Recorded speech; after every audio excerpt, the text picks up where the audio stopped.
slower sport now. It's an art of living course, meditation and even a visit to the Osho Centre. Golfer Shiv Kapur has done almost everything to control his nerves during high-stakes tournaments, but as yet victory has eluded him for some 7 years. On the sidelines of the launch of the Ballantines Team Am Challenge, which will be played in Thailand from October the 18th, Achin Gupta caught up with Kapur, who is looking to get his European tour card back. Well, I mean, it's been sort of a seesaw kind of year. The last 3 or 4 weeks I've been on the leaderboards consistently and not been finishing it off on the weekend. So that's been the frustration. And to be able to string 4 rounds together in Japan and to shoot 4 rounds in the 60s on a pretty challenging golf course was, a good personal accomplishment for me. So Shiv, what are you doing to get your European card back? Well, I mean, I'm obviously trying to split my time between the Asian Tour and the European Tour.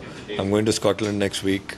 To try to play in the Dunhill, which is a very big event over there, and then I play the Singapore Open and Hong Kong Open. But I'm also at the top level of the Asian Tour. I'm around the top 10 on the money list here. There's a lot to play for. It'd be nice to get that.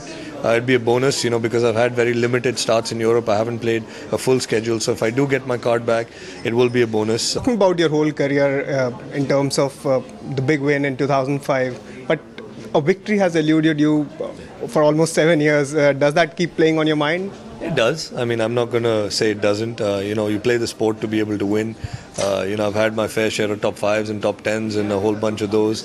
But, you want to win. That's what you play the sport for. You want those juices flowing. You want that adrenaline. You want that putt on the last hole to win a tournament and to feel that, all that hard work is paid off. Golf is increasingly becoming the choice sport for many cricketers away from the cricket square, of course. Both former and current players are often seen trying their hand in golf in a bid to escape the high demands of non-stop cricket. Things aren't too different in Sri Lanka, where the ICC World 2020 has reached the business end. Here is Christy Simpson with a very interesting story. Keep an eye out for Alan Wilkins' legs. If you want to know what players do during a day off at the World ICC 2020, then look no further than this glorious golf course about 20 kilometres outside Pallekele. I've just seen 8 England players turn up for a game of golf, and I've also watched some ESPN Star Sports commentators in a tournament. There was also a current player.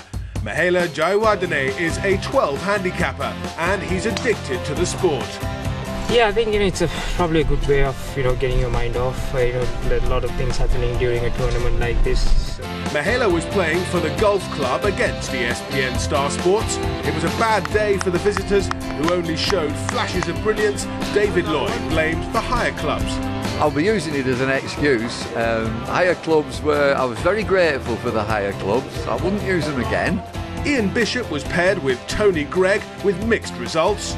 I have great admiration for Tony Greig. He played wonderfully well. He's a very strong man because he had to carry me all the way around the course. Bish struggled a bit, my partner. He tried his own clubs, he tried my clubs, but at the end of the day he played army golf. It was left, right, left, right. I think when you play as badly as I do, you should never really start. So that's the last game of golf I'll ever play.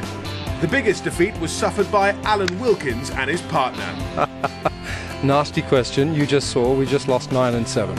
Sri Lankan Ryder Cup went to the Victoria Golf Club 7 points to 1, proof that commentators should stick to commentary.